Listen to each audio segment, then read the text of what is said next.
Hi friends, my name is Mark Schaefer. I own Schaefer's One Another Homes. We have 8 assisted living facilities throughout Wisconsin. And I often get questions about the assisted living system here in our beautiful state of Wisconsin. And I wanted to make a video to kind of help answer some of those questions. So the first thing I usually tell people is to go contact your county ADRC. That's your Aging and Disability Resource Center.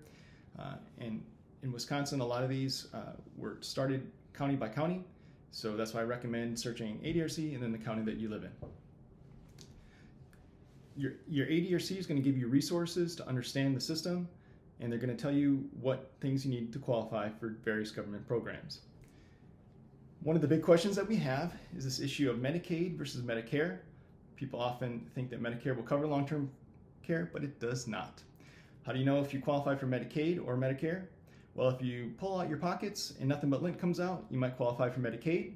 That's for people who are poor, who have less than $2,000 in assets.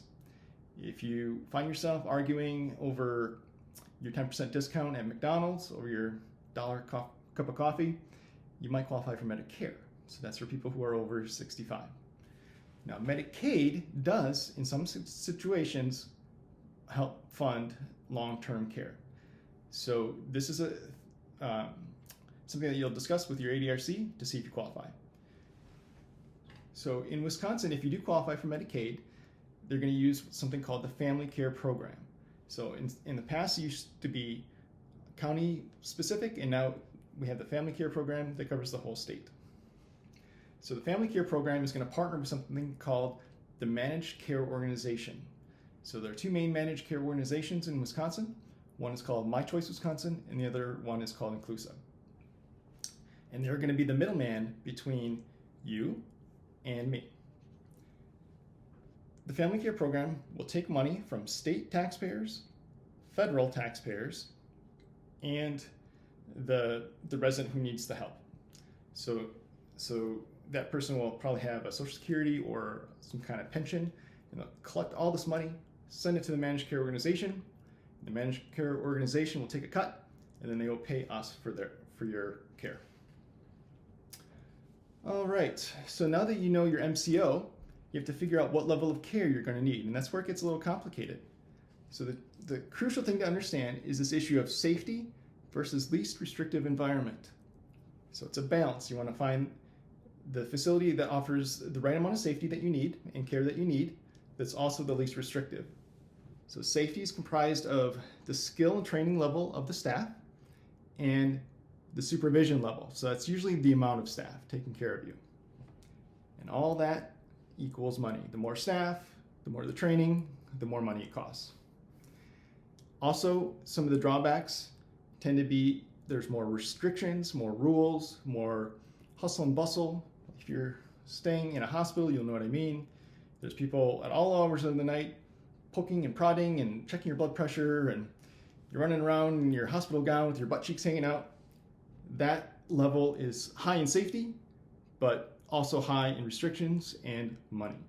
So on the other side of things, we have the least restrictive environment, which is most independent. You're doing more for yourself, you have more privacy, it's quieter, you tend to be on your own and doing everything you can to take care of yourself. So to understand this level in more detail, I made a little chart here. So on the top level, the highest safety, we have hospitals.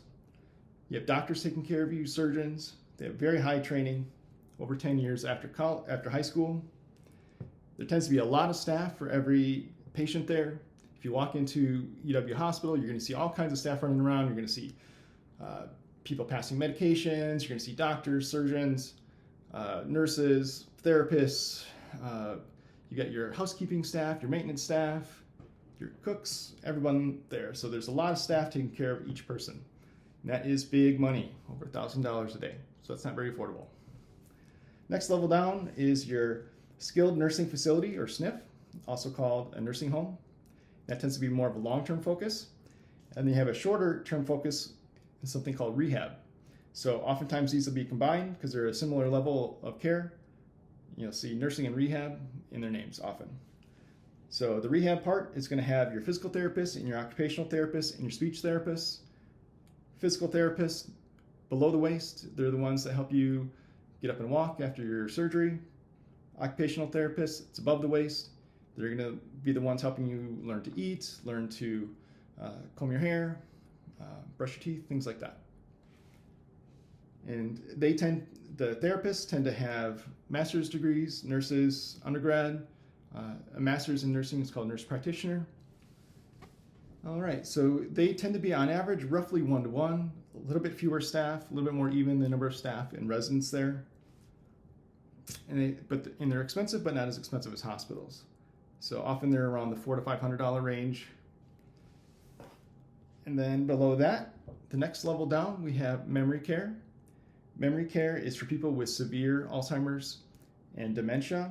Specifically, it's suitable for people with elopement risk. Elopement means they're wandering out of the facility and they can get lost and confused. This is especially an issue in Wisconsin with cold winters. They're staffed with CNAs and RAs. A CNA is a certified nursing assistant. That's weeks of training. A resident assistant, days of training. They tend to be lower staff to resident ratio, 1-to-4 on average. I'm just kind of guessing at that. I couldn't find real hard data. But they are certainly lower staff compared to a nursing home. A little bit cheaper, $150 to $300 range. Then you have assisted living, which is the area that I work in. I've got 8 assisted living facilities. They are 8-bed and 15 to 17 bed. So I've got 5 of the 8 beds and 15 of the 17. Sorry, three in the 15 to 17 bed range. Below that, 4-bed and lower is called an adult family home, or AFH. Adult family homes, they tend to be a little bit higher in the supervision level. They tend to be more like, because you can only have 4 residents there and 1 staff, they're considered higher supervision. Most of the CBRFs, the community-based residential facilities, the 5-bed and above, tend to have roughly 1 staff for every 8 residents. So that's a little bit lower staffing, so it's a little bit lower cost. So $130 to $250 range, and this would be, your adult family homes are going to be higher on this side. Next level below that is a residential care apartment complex, RCAC. Big difference here is you've got a kitchenette usually, so that's for people who still want to cook. They tend to be more of a locked apartment with their own bathroom, their own bedroom, their own kitchen area. So they're a step more independent. The staffing is a little different, kind of depends on the needs of the residents. It tends to be a little bit cheaper. Next step below that is independent living, or also called senior care.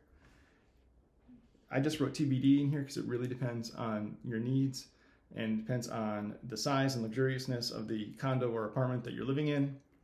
And often the services tend to be a la carte. You just kind of negotiate how many meals you want.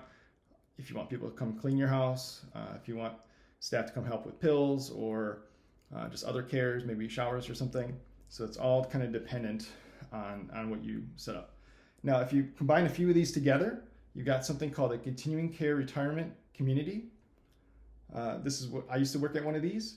So we had a nursing home, assisted living, and independent living all in one building, one campus. And so if you're living in assisted living, say you fall and break a hip, spend some time in rehab or the nursing home level, and then maybe you bump down to assisted living as you get healthier. And then if you get completely back on your feet, you can go back to independent living. So that's kind of the nice thing. You're all kind of in the same complex.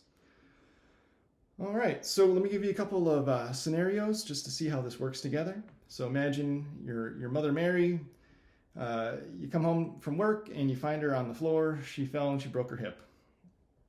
Bummer. So you take her to the hospital. A surgeon's going to take care of her, get those bones put back together, and then she's going to spend some time in a rehab, usually a couple weeks there, getting therapy a few times a day to get back on her feet as much as she can. And then you kind of have to figure out, is she going to be able to be safe at home when you're not there? So then you have to decide, is home the next best thing, or if we're looking at assisted living? All right, so let's give you another scenario. Uncle Buck, he's got dementia. It's getting worse. You come home one day and you can't find Uncle Buck. he has disappeared. So you go searching around, maybe you call the police, find him, he's over at Quick Trip munching on a Glazer, and you're glad he's safe, but you're worried about the future. So then you go talk to your ADRC, see what options he qualifies for. Probably going to be looking at a memory care because of the elopement risk. So they're going to have those locks on the doors. We got to type in a code, and staff who are trained to take care of people with dementia. If he's a little bit lower on the risk level, but still needs some help with cooking, cleaning, medication, you're looking at assisted living. So those are a couple examples. If you have any more questions, give me a call or contact me by email. I'll leave my email in the show notes. And I know there's a lot of abbreviations here too, so I'll try to add those in the show notes as well. Thanks, bye.